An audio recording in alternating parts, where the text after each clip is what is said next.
I walked out to check the fence line like I do every morning, but something was immediately wrong. 3 people were standing inside my pasture, not outside the gate, not by the road, inside.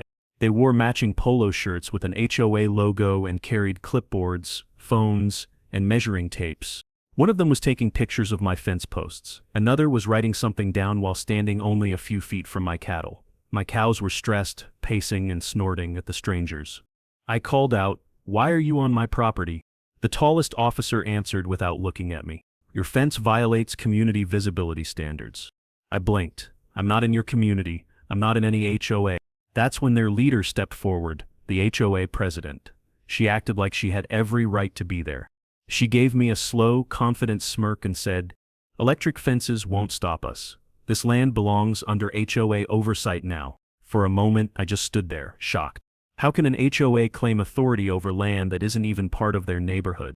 My name is Daniel Reed, and I've lived on this farm for most of my life. My grandfather bought this land more than 60 years ago, and it has stayed in our family ever since. I grew up fixing fences, feeding cattle before school, and learning how every part of the land works. After my father passed away, the farm became my responsibility. It isn't just property to me, it's my history, my job, and the place that holds every memory of my family. For many years, things here were simple. My farm sat just outside town, surrounded by open fields and a few old country roads. I never had to worry about neighbors, rules, or anyone trying to tell me what I could or couldn't do. It was quiet and predictable, and I liked it that way. That changed when a new subdivision was built on the other side of my fence line. Rows of identical houses, trimmed lawns, and people who complained about things like aesthetic harmony. At first we kept our distance. They lived their lives, I lived mine. The HOA never bothered me, and I never bothered them. But that was before Marilyn Cross became the new HOA president. People in the subdivision said she was strict, controlling, and obsessed with enforcing every rule she could find. I didn't pay attention at first because the HOA had nothing to do with me. My land was registered outside their boundaries. Still, little things started happening. Cars slowing down near my fence.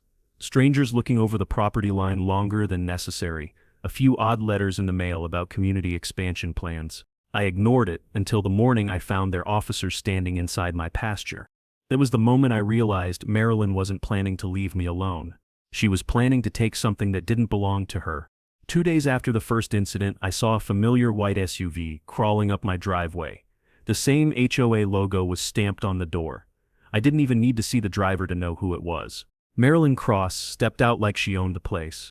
She didn't bother with a greeting. She didn't ask permission to be on my property. She walked straight toward me with a stack of papers clipped together.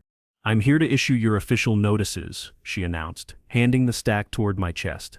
I didn't take it. "You're on private land," I reminded her. "You have no authority here." Marilyn gave a practiced smile, the kind that looked polite but carried a warning underneath. "Your fence is blocking sightlines for the residents in our community.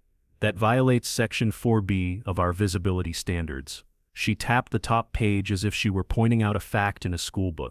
I raised an eyebrow. "My fence has been here longer than your entire neighborhood." "That doesn't matter," she replied quickly. "Standards evolve, communities evolve." "I'm not in your community," I repeated. She ignored that. Instead, she flipped to another page and read aloud. "There have also been multiple reports regarding tractor noise early in the morning. Residents are disturbed. This is also a violation." I almost laughed. "It's a farm. I run equipment when I need to." "And finally," she continued, "your livestock are a safety risk. Several residents have expressed concerns that your cows may escape or charge the fence." "My cows have never escaped," I said. "They don't even get near the fence unless people are harassing them." Her eyes flashed for a second, but she kept her smile. "Regardless, these concerns have been documented." I crossed my arms. "Documented by who? People who moved in last year and think farmland works like a petting zoo?" Marilyn stiffened. "There's no need for sarcasm. These are formal notices. I need your signature here to confirm you've received them." She held out a pen and tapped the signature line. I didn't move. "No, I'm not signing anything. You can't issue violations on land you don't control." Marilyn stepped closer, lowering her voice. "Refusing to sign doesn't make the violations disappear. It just makes the consequences more severe." "Consequences?" I asked. "For a farm that isn't part of your HOA?" Her smile slipped for the first time. "You're making this harder than it needs to be. We're trying to improve the community. You're right next to us, so naturally your property affects us. I kept my voice calm. My land isn't under your rules, and you don't get to enforce imaginary authority. Her expression hardened. The polite mask dropped. Refusal to cooperate will result in fines, she said sharply, and additional action if necessary. I couldn't believe what I was hearing. You can't fine me. We'll see, she muttered. That was the moment I realized this wasn't just a misunderstanding or a pushy neighbor complaining about noise. Marilyn had a plan, a goal, and she wasn't backing down. She shoved the stack of papers into my hands, even though I didn't want them. You have 30 days to comply, she said. I won't be complying with anything. She didn't respond. She just walked back to her SUV, heels clicking against the gravel like she was leaving a courtroom after winning a case. But she wasn't winning anything. Not yet. As she drove away, dust kicked up behind her tires. I looked at the papers she forced into my hand. Every line was filled with accusations, threats and demands written as if I were one of her HOA members. It was the first clear sign that Marilyn wasn't planning to stop.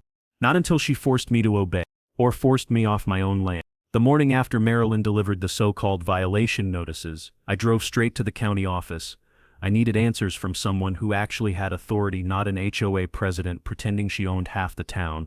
The county clerk, an older man named Harold, recognized my last name right away. Reed Farm, right? What can I help you with? I explained what happened, HOA officers inside my pasture, fake complaints, and Marilyn claiming she had oversight over my land. He frowned the entire time. That sounds wrong, he said. HOAs don't control outside their platted boundaries. Let's check something. He pulled up the official plats on his computer, scrolling through shaded parcels and survey lines. Here, he said, pointing to the screen, your property line hasn't changed since the 1960s. HOA boundary stops right here. They have zero jurisdiction. Then why are they acting like they do? I asked. Harold sighed and rubbed his forehead. Because last month they submitted a request to expand their boundaries. It's pending review. That stopped me cold. What? He clicked into the file. It's called a community expansion petition. Rare, but it happens. They want to extend aesthetic influence over adjacent properties. Adjacent properties? That's me. He nodded, but your land can't be included without a recorded vote. Signatures, mailing notices. I cut him off. They never sent me anything. Harold clicked more files. It says here they did. Look. He turned the screen. There was a scanned page titled Notification of Expansion Vote delivered to Reed property owner. Below it was a scribbled signature that definitely wasn't mine. That's not my signature, I said immediately. I didn't think so, Harold muttered. There's something else. The map they submitted, it looks off. He printed it, and when the page slid out of the machine, my stomach tightened. The map showed the subdivision boundary pushed 20 feet into my property, just enough to include my fence line, the barn entrance, and the gate. They shifted the line, I said quietly. He nodded. On paper, yes, but it's not legal. Not yet. Still, if someone's bold enough to forge a signature and alter a map, they're bold enough to cause trouble. Trouble was already happening. By the time I got home, the first thing I noticed was my cattle. They usually grazed near the back field in the mornings, but today they were huddled by the far corner, restless and spooked. Cows don't act like that without a reason. As I walked the fence line, I saw fresh footprints in the mud. Smaller prints, likely from shoes, not boots. They ran alongside the fence, weaving close to the wire. Someone had been pacing here, watching. I followed the trail until I reached a spot where grass was flattened, like someone had stood there for a long time. A few feet away, a candy wrapper blew against the fence. The subdivision kids never came this far. This was adult high. I checked the cameras I had installed earlier. On one of them, around 5:47 a.m., 2 HOA officers stood outside the gate.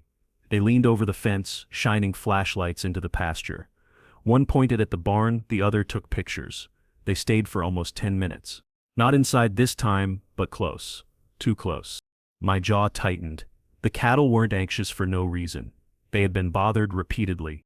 That night, I set an alarm for 2 a.m. and went out with a flashlight. The pasture was quiet, but the main gate wasn't. The latch was hanging slightly open.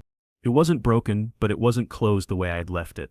A breeze couldn't have done that. Neither could an animal. It looked like someone had tried to open it and stopped halfway. Next morning, I found more fresh prints near the gate, prints that hadn't been there the day before, and a new addition, tire tracks on the gravel shoulder near the subdivision fence line, as if someone had parked, walked around, and left. Every day, the pressure grew. I wasn't someone who scared easily, but this was different. This wasn't a normal disagreement. This wasn't a neighbor complaining about noise or a fence height issue. This was a coordinated push, a creeping intrusion. And the worst part was knowing they were doing it quietly, step by step, testing how much they could get away with before I pushed back. That evening, I saw something that locked in my fear and turned it into anger. I was feeding the cattle when a flash of movement caught my eye. Two figures were walking along the back fence line. They weren't trespassing this time, but they were close enough that the cows backed away again. One of the figures lifted a phone and recorded the pasture. I yelled out, "Hey, this is private land." The figures froze. Then one of them, shorter, with a clipboard, called back, "We're documenting violations for the HOA report." "You have no right to be here," I shouted. They didn't answer. They hurried back toward the subdivision and disappeared through a side gate.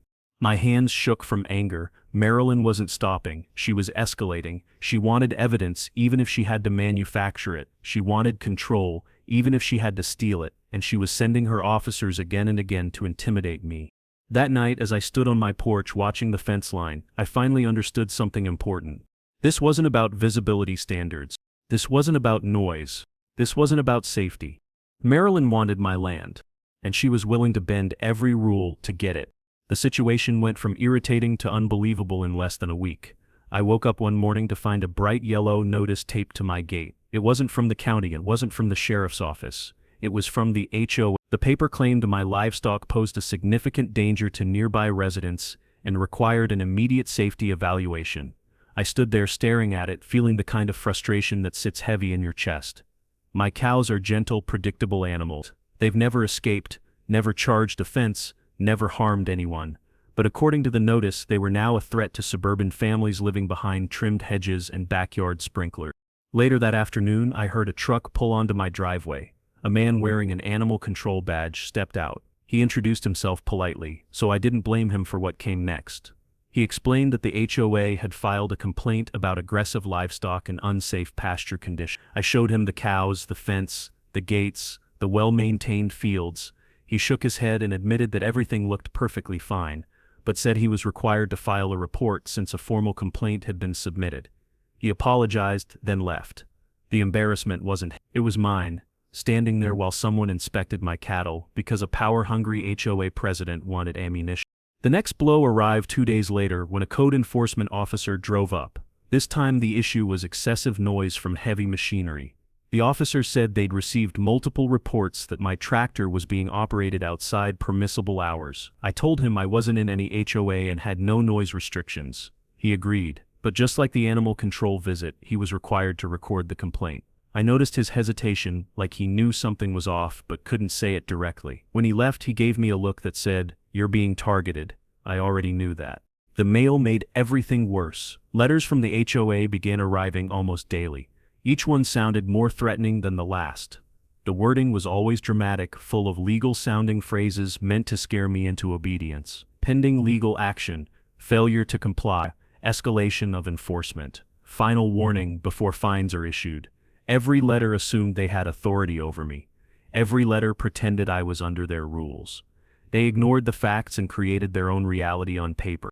One evening, I sat at my kitchen table with the stack of letters spread out in front of me. My hands were shaking, not from fear but from anger and disbelief. This wasn't an accident. This wasn't confusion.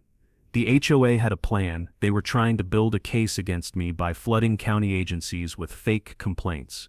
They wanted a record. They wanted paperwork. They wanted trouble following my name so that when they came after me legally, they could claim it was all justified. It was a strategy, a dirty one. I realized I needed to take everything seriously. I installed more cameras, this time covering the back pasture, the side gate, and the section of fence that bordered the subdivision. I set them to record motion, day and night. I bought brighter floodlights and put them near the barn. I even started keeping a notebook with dates, times, and descriptions of every strange thing that happened. If Marilyn wanted a paper trail, I would make one too, except mine would show the truth. A few days later, I was feeding the cows when I saw someone waving from across the fence. It was one of the subdivision residents, a man in his 60s named Philip. who I'd spoken to a few times in passing. He climbed onto a small step stool on his side so he could see over the fence better. He told me he didn't want to get involved but felt I deserved to know what was being said at the HOA meetings. According to him, Marilyn had been pushing hard to extend the community's influence and improve property values. She had told everyone that my farm lowered the visual appeal of the neighborhood and that action must be taken before the area becomes undesirable. He said she made it sound like my farm was a failing junkyard instead of a functioning business. I asked him if she had mentioned the expansion petition. He nodded. She told the board she had already taken steps to bring my land into the HOA's jurisdiction. She acted like it was a done deal. She even bragged that once the farm was under HOA control, she could upgrade the area and improve the environment. She didn't use the word takeover, but Philip said it was obvious what she meant. He said some board members went along with it because they believed a farm next to their houses would lower their home prices. Others were scared to challenge her. Hearing all of this made everything feel heavier. This wasn't about noise, or livestock, or fences. This was a targeted effort to paint me as the problem and justify removing my control over my own land. It was a coordinated attack on my reputation, my business, and the place that held my entire family's history. They weren't just trying to pressure me, they were trying to turn me into the villain of a story they had written themselves. That night I walked the pasture after sunset, checking every camera, every gate, every post. The air felt tense. Not the dramatic kind, the real kind, where you know something is slowly building and you can't stop it yet. I kept thinking about the forged signature on the expansion petition, the altered map, the fake complaints, the county reports piling up under my name. Each one was a small hit. Alone, they didn't matter much. Together, they were dangerous. For the first time in years, I felt uneasy on my own land. I wasn't afraid of hard work. I wasn't afraid of storms or unpredictable seasons. But this was different. This was someone attacking me quietly, behind closed doors, through paperwork and lies. Someone who thought she could take what she wanted simply by applying pressure until I cracked. But I wasn't going to crack. If Marilyn wanted a fight, she was finally going to get one. The week after the fake complaints started, I decided I couldn't just wait for the next attack. I needed proof, real proof, that the HOA was crossing the line on purpose. I already had camera footage of officers near my fence at night and fresh footprints around my gate, but I needed something stronger. Something that would make their lies collapse the moment anyone looked at the evidence. The first major breakthrough happened one cold morning when I checked the trail cameras I'd set up near the subdivision fence line. One of the cameras had caught movement around 1:13 a.m. The night was quiet, no wind, no animals roaming. The footage showed two HOA officers stepping through the side entrance of the subdivision fence, crossing the boundary, and walking several feet onto my property. They spoke quietly, shining their flashlights along the ground, stopping at my gate, pulling on the latch like they were testing its strength. One of them took photos of my barn. The other wrote something on a clipboard. They stayed for almost 15 minutes before slipping back through the fence. I watched that clip 3 times before downloading it. There was no guesswork left. They weren't inspecting, they weren't observing, they were trespassing, and they were doing it deliberately. Later that day, I received a text from Philip, the same neighbor who had warned me earlier. He asked if I could meet him near the fence after sunset. When I arrived, he handed me a small flash drive. He looked nervous, like someone might be watching. He told me that after the last HOA meeting, he stayed behind in the room to gather his things. His phone, which he had placed face down on the table, had accidentally recorded nearly an hour of the meeting. He said he listened to the audio later out of curiosity. Once he heard what they were saying about me, he felt he needed to share it. I took the flash drive into my house and opened the files. The recording was a little muffled, but the voices were clear enough. Marilyn was speaking for most of it. She talked about the problem on the south border and how the farm damaged the neighborhood's appearance. She was confident, almost smug, telling the board that she had already initiated steps to bring the farm under HOA authority. She said that once the expansion was approved, she would correct the violations immediately. It was strange hearing someone talk about your land like it was an abandoned shed they wanted to paint over. Then the recording got worse. Marilyn complained that my cows were loud and unpredictable, that the tractor ruined the morning atmosphere, and that she refused to let rural chaos spill into her community. She made it sound like the subdivision was an exclusive resort, and my farm was the eyesore ruining her perfect view. Toward the end of the recording, she mentioned something I hadn't heard before. She talked about future development opportunities and said there were interested parties who support the expansion. She didn't say names, but the tone said everything. Someone stood to benefit financially if she succeeded. I saved the audio immediately. The next part of the puzzle came from a place I didn't expect. A county inspector named Walker, the same one who had inspected my property during an earlier complaint, called me after seeing the flood of reports filed under my name. He said something felt wrong. Too many accusations, all from one HOA, all in a short period. He asked if he could stop by to talk in person. When he arrived, he wasn't in uniform. He sat at my kitchen table and admitted he had looked into the HOA's expansion paperwork. He told me that the signature on the petition had clear signs of being copied or traced. He also said the map Maryland submitted didn't match any of the official county records and looked like someone had manually shifted the border lines using editing software. I felt a mix of relief and anger. I wasn't crazy. They really were trying to steal my land on paper first. Walker leaned forward and lowered his voice.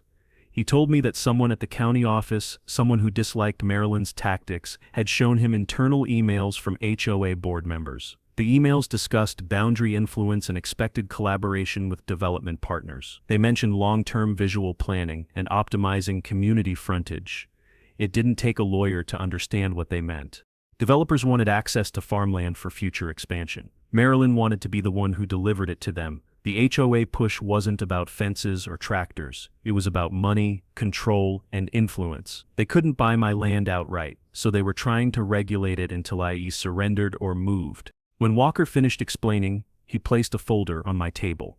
Inside were printed copies of the emails. Not all of them were from Maryland, but several were. In one message she wrote, "The farmer is stubborn, but once the expansion is approved, he will have no choice but to comply." In another, she bragged about being able to redirect rural land use and increase neighborhood value by restructuring the southern border. Reading her words felt like swallowing something sharp. As I sat there, the weight of everything started to hit me. The forged petition, the shifted map, the late-night trespassing, the constant complaints, the board discussions about annexing land that didn't belong to them, the developers waiting on the sidelines for Maryland to hand them a victory. Every single piece pointed in the same direction. She wasn't just harassing me. She wasn't just testing me. She was running a coordinated plan to take my land and reshape it for her own advantage. And for the first time since the conflict started, I didn't feel outnumbered. I didn't feel confused or helpless. I felt prepared, because now I had what she feared most. Evidence. Real evidence. Enough to expose her lies in front of the entire community. Enough to shut down the expansion, enough to destroy the story she had tried to build around me.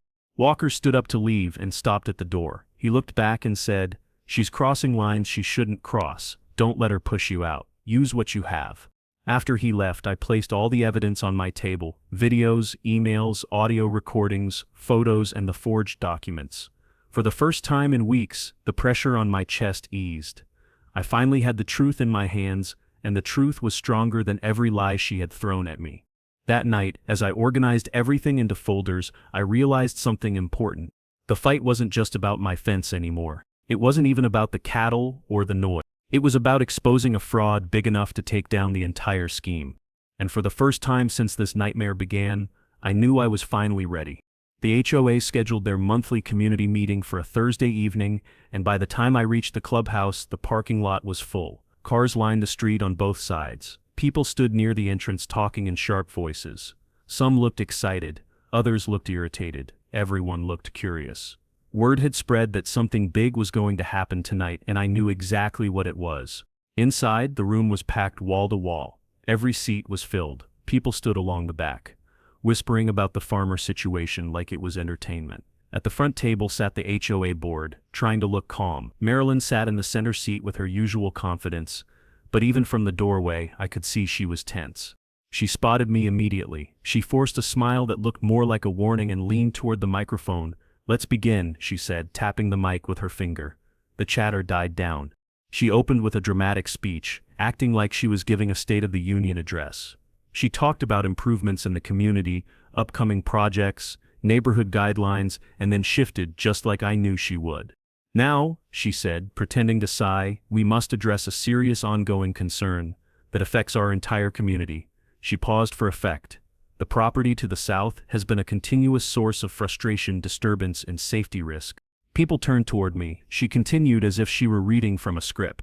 "We have documented livestock wandering dangerously close to homes, tractor noise at improper hours, and fencing that violates visibility requirements. We have tried to work with the owner," she glanced at me, "but he has refused to cooperate or acknowledge any responsibility." I kept my face neutral. I wanted her to feel confident. I wanted her to think she still controlled the room. She moved on to the expansion topic. We are in the process of legally extending our jurisdiction to include nearby properties for the safety and harmony of the neighborhood. Some individuals have resisted this process unnecessarily. Someone from the crowd raised a hand and asked, "Did the farmer actually break any rules?" Marilyn gave a sympathetic look. "He refuses to comply with the standards we enforce for everyone else. He's been hostile during inspections and uncooperative when approached." She leaned forward and lowered her voice dramatically. "Our community cannot grow with behavior like this right next door." I heard a few murmurs of agreement, but I also heard skeptical whispers. Before she could continue, I stepped forward. "I'd like to speak." She stiffened, but forced another smile. "You'll have your turn," she said, "after we finish reviewing the list of violations." I shook my head. "You're not reviewing anything real."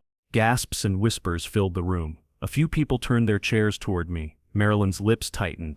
"This meeting is for residents," she snapped. "You are not a member." "I didn't choose to be here," I said, "but you made sure I had no choice." She opened her mouth to respond, but I spoke over her, calmer than she expected. "I have evidence that everything you just said is either exaggerated, manipulated, or completely false." The room went silent, truly silent. Marilyn's face froze in a half-smile she couldn't maintain. I walked to the projector table. Walker, the county inspector, had given me permission to use county-stamped documents. I plugged in the flash drive and turned to the crowd. "Let's start with trespassing." The first video appeared on the screen, grainy night vision footage from my trail cam. 2 HOA officers stepped through the subdivision fence, walked onto my land, pulled on my gate, and shined flashlights at my barn. Several people gasped. Someone whispered, "Is that Den?" Another hissed, "Why are they on his property?" Marilyn jumped to her feet. "This footage is taken out of context. We were conducting a standard perimeter check." A resident shouted, "At 1 in the morning?" Before she could spin it, I clicked to the next clip. Another officer recording my pasture through the fence. Another group examining my gate. People began whispering louder. The board members shifted uncomfortable in their seats. I moved to the next piece. "Now let's talk about the expansion petition." I placed the printed copy onto the overhead camera. My forged signature sat at the bottom. "This is supposed to be my signature," I said. "The county has already confirmed it's fake." A few residents turned to look at Marilyn with suspicion. She raised her chin. "You must have forgotten signing it." "I didn't forget," I said, "and the county inspector verified it doesn't match anything I've ever signed." The room erupted in noise. Several board members exchanged worried glances. One leaned toward another and whispered frantically. I raised my hand, and the room slowly calmed again. "Let's continue." I displayed the map Marilyn submitted to the county, her version of the boundary line. Then next to it, the official county map that had never changed in 60 years. "Her map shows the subdivision boundary shifted 20 feet into my farm," I explained. "This is the county's map. They do not match." The visual comparison was undeniable. Marilyn's face turned pale. Someone stood up in the back.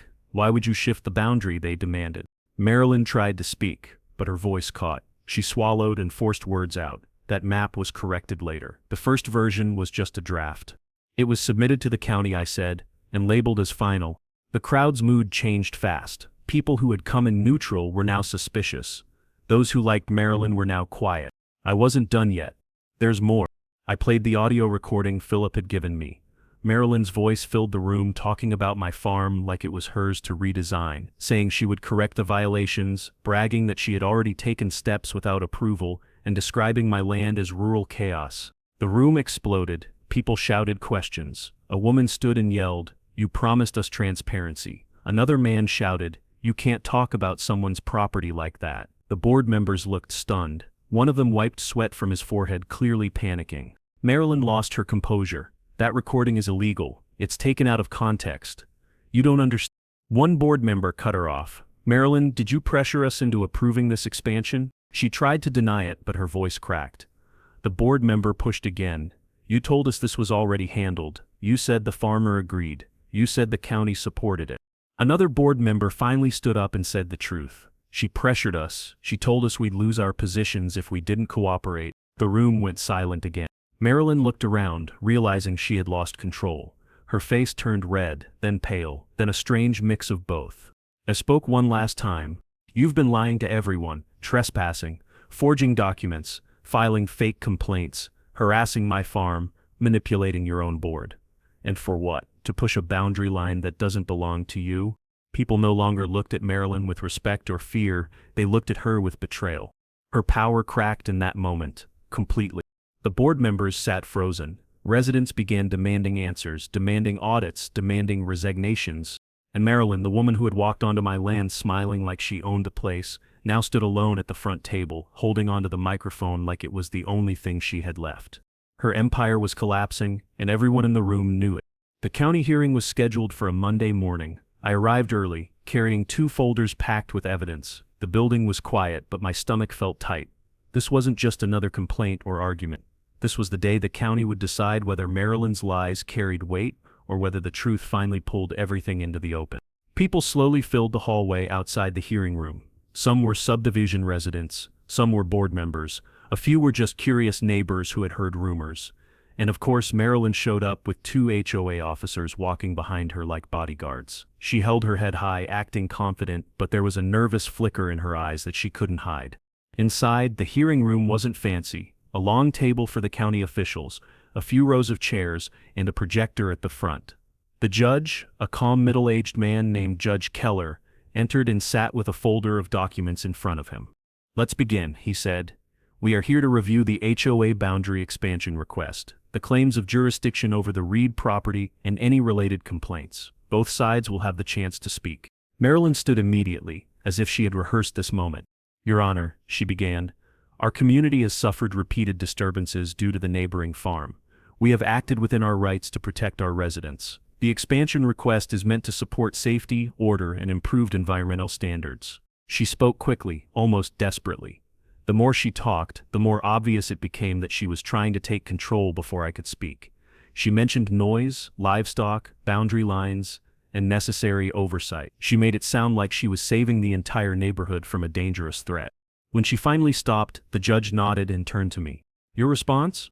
I walked forward, placed my folders on the table, and kept my voice steady. "Your Honor, everything she just said is false, exaggerated, or intentionally misleading, and I have proof." I opened the first folder and pulled out the county's original survey map. "This is the official map," I said. "It has never changed. My land sits completely outside the HOA boundary."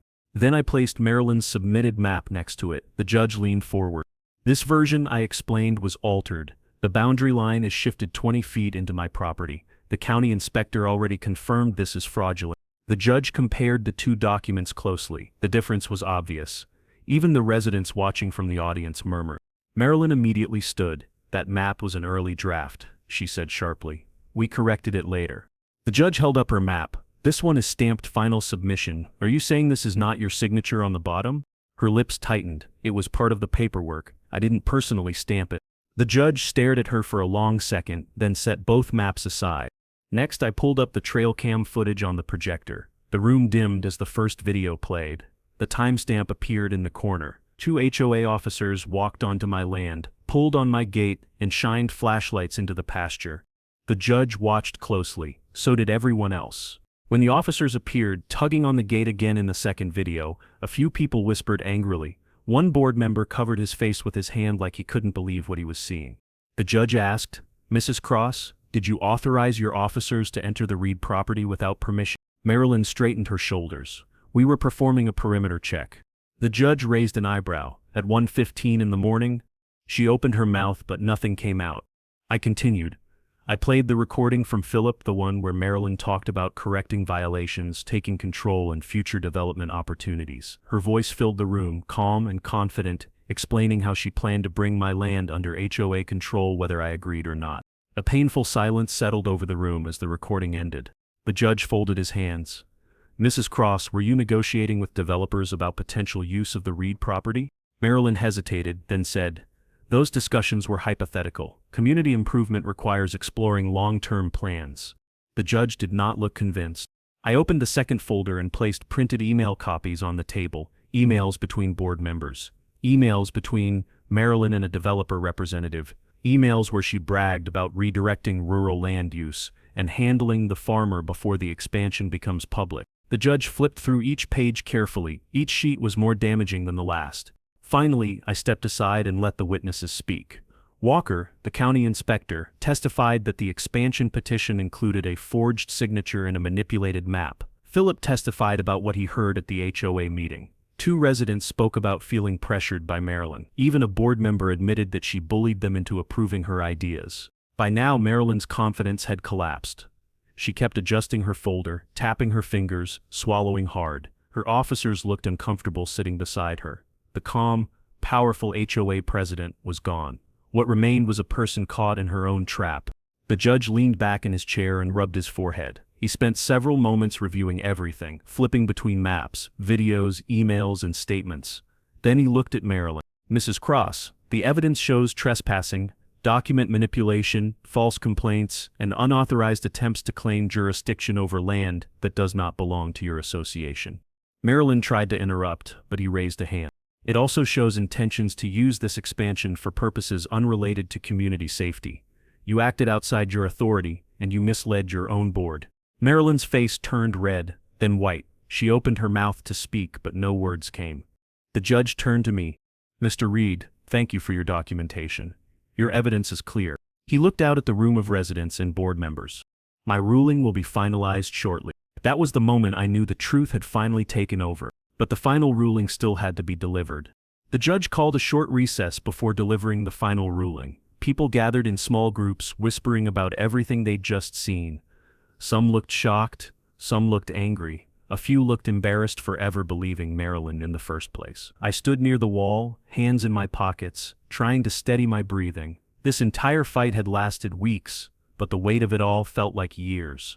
Marilyn sat alone at the front table. Her officers had moved away from her, pretending to check their phones. Her shoulders were tight, as if she were trying to hold on to authority that had already slipped through her fingers. When the judge returned, the room quieted instantly.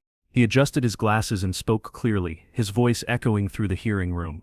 "After reviewing all evidence and testimony, I am ready to issue my ruling." No one moved. "First," the judge said, "the HOA's expansion petition is invalid. The signature provided for Mr. Reed was forged, and the submitted boundary map was altered. Both documents violate county standards and cannot be used for legal or administrative purposes." Marilyn's face dropped completely. She didn't argue, she didn't blink, she just stared at the judge like she couldn't believe she was losing. "Second," he continued, "the complaints filed about livestock danger, noise, and nuisance appear to be unsupported and submitted with questionable intent. Therefore, these complaints are dismissed." I felt tension drain from my chest. I had been waiting weeks to hear those words. The judge wasn't finished. Third, the videos submitted by Mr. Reed clearly show HOA officers trespassing on private property without permission. This is a violation of county trespass laws. As such, the HOA will be fined for unauthorized entry and harassment. A wave of murmurs moved across the room. Some people looked furious at the officers, others looked stunned that their HOA had crossed such a serious line. And finally, the judge said, speaking slowly, "It is the judgment of this office that the HOA president, Mrs. Marilyn Cross, acted outside the scope of her authority. Her actions included manipulation of board members, attempted acquisition of land without consent, and coordination with outside developers for personal and financial benefit." Marilyn finally spoke. Her voice trembled. "That is not true. I acted for the community." The judge cut her off. "The evidence clearly shows otherwise." Her mouth snapped shut. Effective immediately, the judge declared, "Mrs. Cross is removed from her role as HOA president. A temporary board will be appointed until a new election is held." A loud gasp filled the room. Even I couldn't hide my surprise. I had expected fines. I had expected an overturned expansion, but seeing her removed from power right there in front of everyone hit harder than anything else. The judge stacked the papers in front of him and closed the folder. "The annexation attempt is voided. The HOA has no legal authority over Mr. Reed, his land, or his operations. This matter is settled." And with that, the hearing was officially over. For a moment, no one moved. It was as if the entire room needed a moment to absorb everything. Then people began talking all at once. Some approached me to apologize, others complained loudly to the remaining HOA officers. A few board members walked out looking ashamed, and 2 residents confronted Marilyn directly, demanding answers she couldn't give. I didn't search for her, but as I gathered my folders, I caught sight of her near the exit. She looked smaller than she had ever looked before. Her confidence was gone, her posture had changed. She wasn't the powerful HOA president who marched onto my land with certainty. She was someone whose entire plan had fallen apart in front of everyone she hoped to impress. She didn't look at me when she left the room. Maybe she couldn't. Outside, the sun was warm and the air felt lighter. I walked to my truck without the usual knot of stress in my chest. I sat for a moment before starting the engine, knowing something important had shifted. This fight was finally over. Not halfway, not temporarily, completely. My land was safe. No more forged signatures. No more officers sneaking around at night. No more threats in the mail. No more HOA trying to control me. The next morning, I woke up earlier than usual. Out of habit, I checked the fence line, but this time everything was calm. The cattle grazed peacefully. The gates were exactly how I left them. No footprints. No flashlights. No strangers standing where they didn't belong. Later that week, I drove into town to buy new supplies. When I mentioned what happened, people nodded like they had already heard. Word spreads fast in small places. Several people congratulated me. Some shook my hand. A few even thanked me for standing up to the HOA because they had been afraid of Marilyn's pressure for months. I realized then that the fight I thought was mine alone had been bigger than I knew. I wasn't just protecting my farm. Without meaning to, I had protected others from being pushed around too. When I got home, I walked the property again with a different feeling this time. This wasn't fear or stress, it was relief, it was closure, and above all, it was the exact same quiet, steady sense of ownership my father and grandfather must have felt walking this land. The land was mine again. Fully, legally, permanently. Nothing and no one could take it. The days after the hearing felt almost unreal. For weeks I had lived with tension buzzing in the back of my mind, waiting for the next letter, the next complaint, the next set of footprints in the mud. But suddenly, all of that was gone. No cars slowing down near the fence, no strangers shining flashlights at my barn. No HOA officers pretending to inspect something they had no right to touch. The silence felt strange at first, like my land was finally exhaling after being held too tightly. I decided it was the perfect time to finish something I had been planning since the beginning of the conflict. A new electric fence. Not the kind meant to shock anyone harshly, just the normal low-voltage system used by farms all over the county. Legal, standard, safe. A boundary that made it clear where my land ended and where other people needed to stay out. Installing it was the first thing I did that week. I dug new post holes, tightened fresh wire, and set up insulated corners. The work was steady and familiar. It reminded me of the times my dad and I fixed fences together, long before any subdivision existed. Back then, the only thing I had to worry about was a stubborn cow rubbing against a post. Now, after everything that happened, the fence felt symbolic. It wasn't about keeping the cattle in anymore. It was about keeping trouble out. When the final wire clicked into place and the charger hummed softly, I stepped back and looked at the line stretching across my land. It was the cleanest, strongest fence I'd ever put up. And for the first time in months, I didn't have to wonder who might try to climb over it. The next few days confirmed what the judge's ruling had already started. The trespassing stopped completely. The HOA officers who used to walk near the fence didn't come back. I didn't see Marilyn's white SUV anywhere. In fact, I didn't see Marilyn at all. People in town said she'd stepped down fully and was keeping to herself until the HOA held new elections. I didn't celebrate that part, but I won't lie. It felt like justice. What surprised me most was the change in the subdivision residents. Before, some of them looked at me like I was the problem, like the farm was some kind of inconvenience. But after the community meeting and the hearing, that attitude changed quickly. Several neighbors walked over to the fence line to talk. They apologized for believing Marilyn's stories. They said they didn't know she had lied about so many things. A few even admitted they were scared to speak up because she intimidated anyone who questioned her. One man, a father with 2 kids, told me he was relieved the truth came out. He said his kids liked watching the cattle and he never understood why Marilyn acted like my farm was a threat. Another woman brought a small bag of homemade cookies as a peace offering, which made me laugh because no one had ever brought me cookies over a property dispute. Even the board members seemed different. They held emergency meetings, removed several people who had blindly followed Marilyn, and promised to run things more fairly from now on. Whether they truly meant it or were just trying to fix their reputation, I didn't know, but I appreciated the shift. For the first time since the subdivision was built, the community felt less hostile and more human. Meanwhile, my land began returning to normal. My cattle, which had been on edge for weeks, settled back into their routines. They grazed calmly again, no longer startled by strange movements at night. The stress lines that had formed in the herd disappeared, replaced by the slow, peaceful rhythm I had always depended on. I also returned to my normal schedule, feeding in the mornings, checking water levels, repairing small things here and there. It was the first time in a long while that I felt I could focus on the work itself, not on who might show up uninvited or what letter might be sitting in my mailbox. But the biggest change happened inside me. I felt something I hadn't felt in months. Dignity, not pride in the arrogant sense, but a grounded kind of pride. I had defended my land. I had protected something that mattered, something that wasn't just dirt and wire and grass. It was part of my family's story, part of my identity.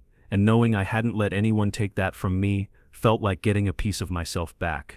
There were moments when I walked the fence line alone, hands in my pockets, listening to the quiet. I thought about all the times I doubted whether I'd win, all the times I wondered if the HOA would find another loophole or twist something in their favor. But in the end, the truth held steady, and I stood my ground. A week after the hearing, I finally felt like my life had returned to something normal.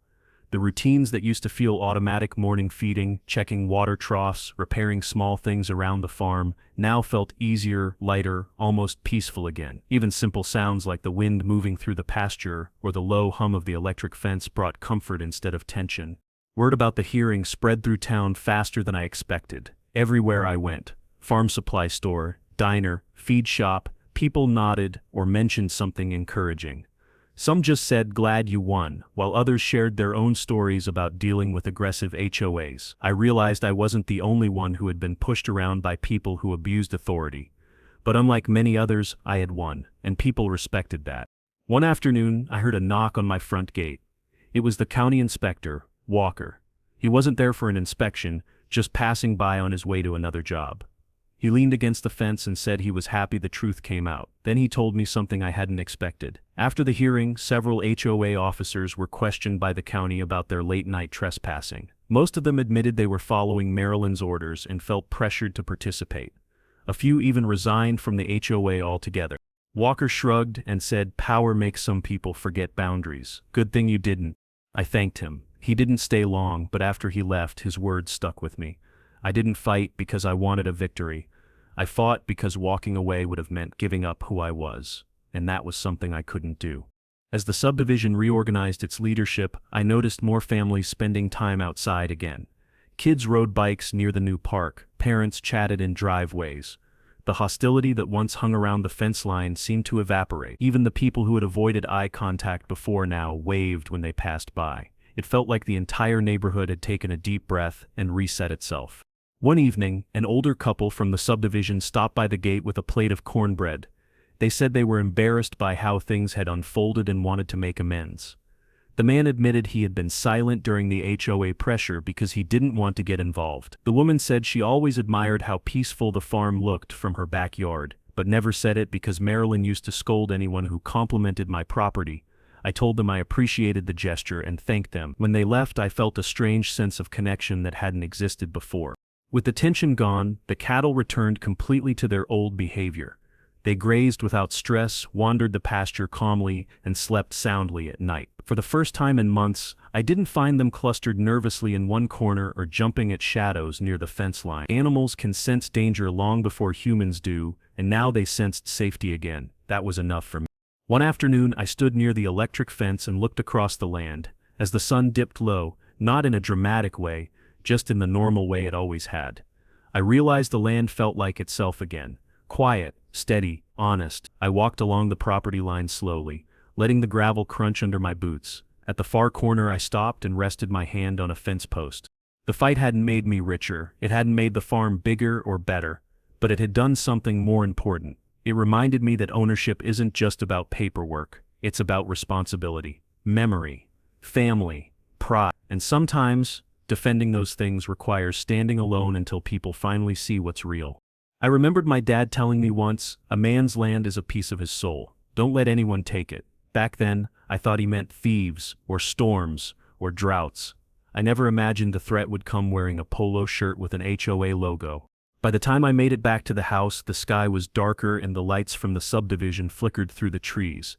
But now, instead of feeling like those lights were closing in, they felt distant, separate, harmless. The boundary between us was clear again, physically, legally, and mentally. Before going inside, I looked back at the pasture one more time. The new fence glowed faintly under the porch light. The cattle rested. The land was quiet. And for the first time since this entire mess began, I felt something simple and important. Peace. Real peace. I had protected my land, my name, and my dignity. And nothing, not an HOA or anyone else, was ever going to take that away from me again. When everything finally settled, I found myself standing on the back porch one quiet evening, holding a cup of coffee and looking across the pasture. Nothing dramatic was happening. No officers creeping around, no strange cars slowing down, no unexpected knocks on the gate, just the familiar shapes of my cattle moving slowly across the grass. It reminded me of what life felt like before all the trouble started. Peaceful, predictable, honest, and I realized how much I had missed that feeling. This whole experience taught me something important, something I think a lot of people don't learn until someone pushes them too far. You have to know your rights. You have to protect what is yours. Because once someone decides they want control over you or your land, they won't stop unless you make them. If I had ignored the forged signature, the altered maps, the trespassing, or the fake complaints, things might have ended very differently. They might have taken more than just my time and patience. They could have taken my family's history, the land my father and grandfather worked on, the place I'm meant to protect. Standing up to intimidation doesn't feel heroic. It feels exhausting. It feels stressful. It feels unfair. But if you don't stand up, the people who push the hardest will always win. Marilyn tried to intimidate me with letters, officers, threats, and lies. She tried to make me feel small. But in the end, the truth was bigger than her power. And the moment the truth came out, everything she built collapsed. I learned that protecting land isn't just about fences or documents. It's about refusing to let someone rewrite your story. It's about showing that even one person, standing alone with the truth, can stop an entire group that thinks they are untouchable. I didn't win because I was louder, or richer, or more connected. I won because the evidence was real and I refused to back down. Now with the new electric fence humming softly and the property calm again, I feel grateful, not just for the ruling, but for the people who stepped forward when it mattered. Neighbors who gave me recordings, the inspector who told the truth, and the residents who stood up when they finally saw what was happening. It reminded me that even when a situation looks one-sided, there are always people who want to do the right thing. If you're listening to this and you've ever faced an HOA that went too far, or felt pressured by someone who misused authority, I'd like to hear your story. Tell your HOA story below, and if you want more real justice stories like this one, make sure to subscribe for more. Because you never know when standing your ground might change everything.